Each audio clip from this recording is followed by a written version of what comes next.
back to my channel. Kembali lagi bersama aku Nadia di sini. Nah, pada kesempatan kali ini aku ingin ngebahas materi tentang kebijakan dividen. Apa sih itu kebijakan dividen? Nah, kebijakan dividen tersebut adalah sebuah kebijakan perusahaan yang melakukan pembagian laba atas saham yang mereka keluarkan kepada para pemegang saham. Nah, hampir semua orang yang sedang berinvestasi di saham menginginkan return atau tingkat pengembalian yang tinggi, ya kan? Pasti kalian juga dong. Nah, return sendiri itu terbagi menjadi dua dalam dunia saham. Yang pertama ada capital gain dan yang kedua yaitu dividen. Nah, tapi di sini aku hanya ingin menjelaskan materi dividen saja ya teman-teman.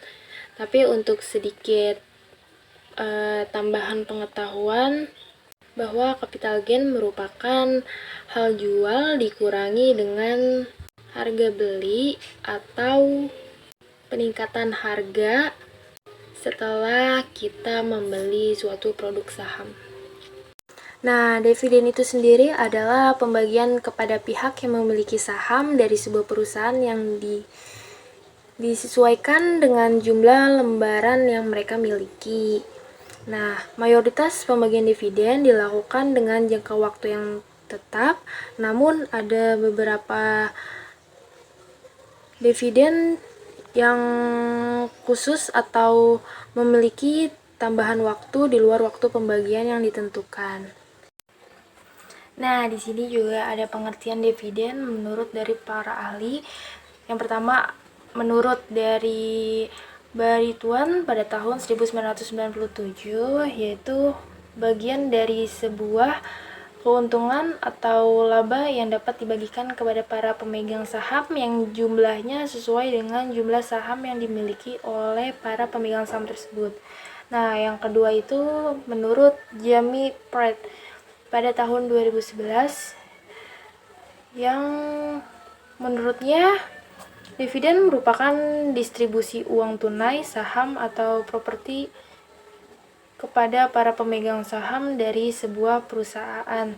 Nah, yang terakhir, menurut Nikiforos pada tahun 2013, yang menurutnya dividen adalah sebuah aktivitas pembayaran tunai yang dilakukan oleh sebuah perseroan kepada para pemegang saham. Dividen tersebut merupakan bentuk presentasi dari para pemegang saham terhadap penerimaan langsung atau yang tidak langsung atas investasi kepada perusahaan.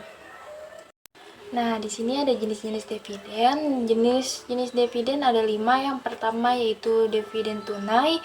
Dividen tunai merupakan dividen yang dibagikan oleh sebuah perusahaan kepada para pemegang saham dalam bentuk uang tunai atau cash. Nah, dividen jenis ini bisa dikatakan merupakan pembagian dividen yang paling sering dilakukan. Para pemegang saham juga sangat menyukai pembagian dividen secara tunai karena pemegang saham akan mendapatkan keuntungan berupa uang tunai. Yang kedua yaitu dividen properti yang merupakan dividen yang didistribusikan menjadi dalam bentuk aset.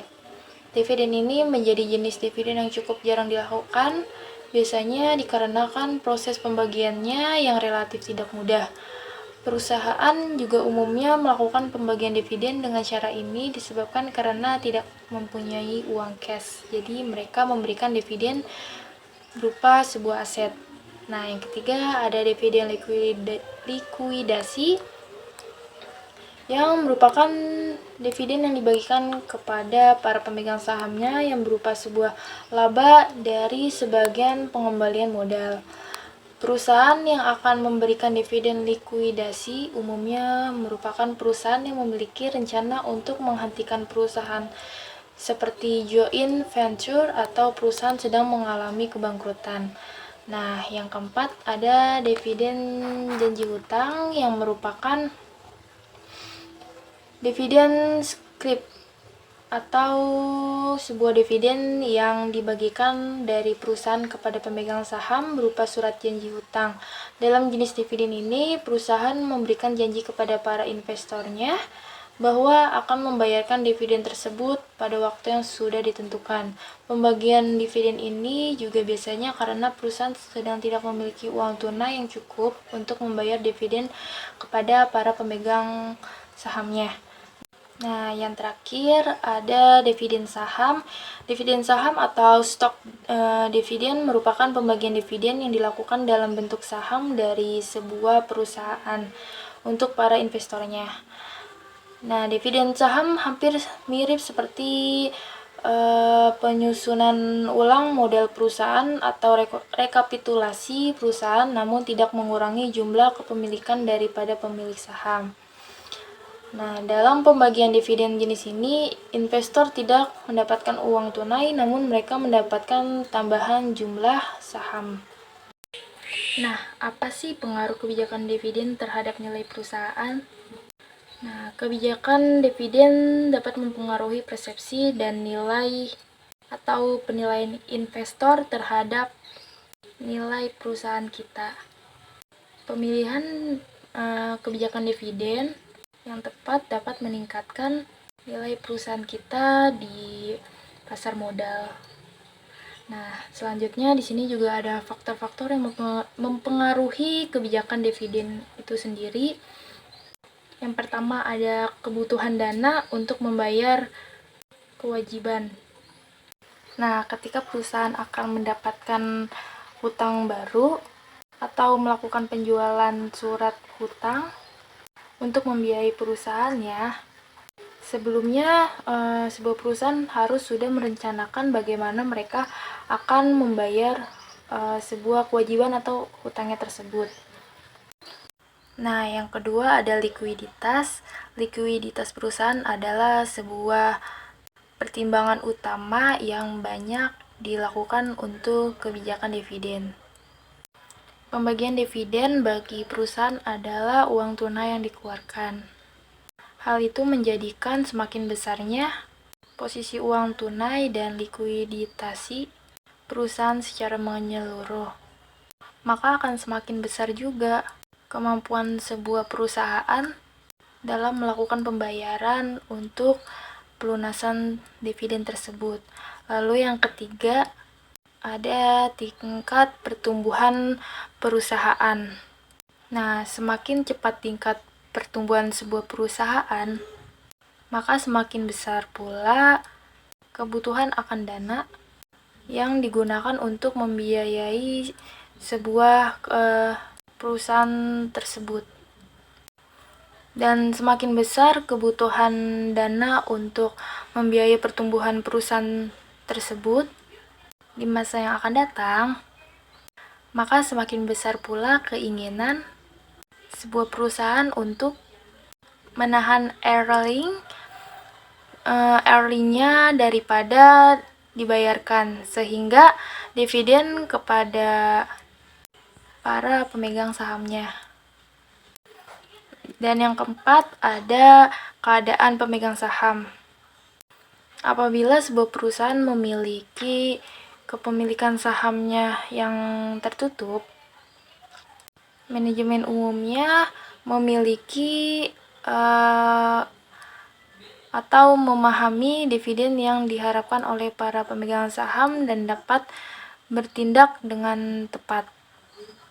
Ketika semua atau hampir seluruh pemegang saham berada dalam golongan high tax atau tax yang tinggi dan lebih suka memperoleh capital gain, hal itu dapat membuat sebuah perusahaan mempertahankan dividen payout ratio yang lebih rendah. Dan yang terakhir yaitu ada pembatasan hukum. Pembatasan hukum merupakan pembatasan suatu hukum dapat mempengaruhi pembagian jumlah dividen oleh sebuah perusahaan. Nah, selanjutnya ada model dan teori dalam kebijakan dividen. Ada beberapa model dan teori yang digunakan untuk memahami kebijakan dividen seperti teori irrelevance, teori signaling, dan teori bird in hand. Nah, di sini juga ada metode untuk menentukan dividen. Ada beberapa metode yang digunakan sebuah perusahaan untuk menentukan jumlah dividen yang akan dibagikan kepada para pemegang sahamnya. Seperti metode dividen tetap, dividen preferred, dan dividen berdasarkan laba. Nah, di sini juga ada contoh soal ya guys. Kalian bisa lihat di soalnya, perusahaan CV air minum mempunyai 1 juta lembar saham. Perusahaan ini berhasil menghasilkan laba bersih sebesar 500 juta rupiah. Kebijakan pembagian dividen atau biasa disebut dengan dividen payout ratio adalah 40% dari laba bersih yang dihasilkan sebuah perusahaan atau yang perusahaan tersebut hasilkan. Nah, dengan menggunakan data tersebut, maka cara untuk menghitung dividen pada perusahaan CV air minum yaitu sebagai berikut. Nah, di sini kan kita udah tahu nih ya dividennya. Maksudnya di sini kan kita ingin mencari dividennya dan laba bersihnya sudah diketahui yaitu 500 juta rupiah. Dan rasio pembayaran dividennya juga udah ketahuan kan, 40%. Jadi laba bersihnya yang 500 juta rupiah dikalikan oleh rasio pembagian dividennya yaitu 40%. Nah, maka didapatkan 200 juta rupiah. Nah, kita sudah mendapatkan jumlah dividennya itu yaitu senilai 200 juta rupiah. Nah, tapi kita harus masih menghitung lagi nih jumlah per lembar sahamnya. Di sini kan sudah diketahui ya bahwa CV air minum memiliki 1 juta lembar saham dan dividennya itu senilai 200 juta rupiah. Jadi 200 juta rupiah dibagi dengan 1 juta rupiah yaitu didapatkan 200 rupiah per lembar sahamnya. Jadi sudah diketahui ya bahwa dividen per lembar sahamnya yaitu 200 rupiah. Nah, di sini juga ada kelebihan dan kekurangan dari kebijakan dividen tersebut.